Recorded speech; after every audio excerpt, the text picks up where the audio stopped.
So, ayan na nga guys. Ito yung San George Summer or tinatawag na Sunrise Summer.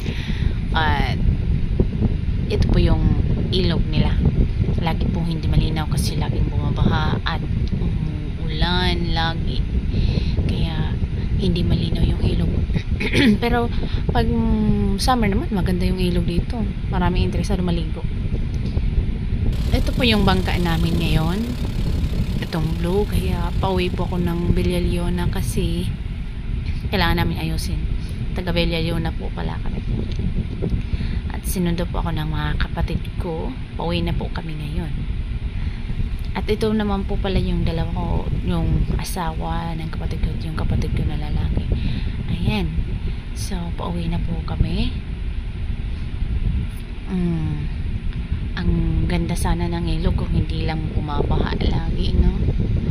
Tapos mababaw yung ilog dito pag summer. Ganda.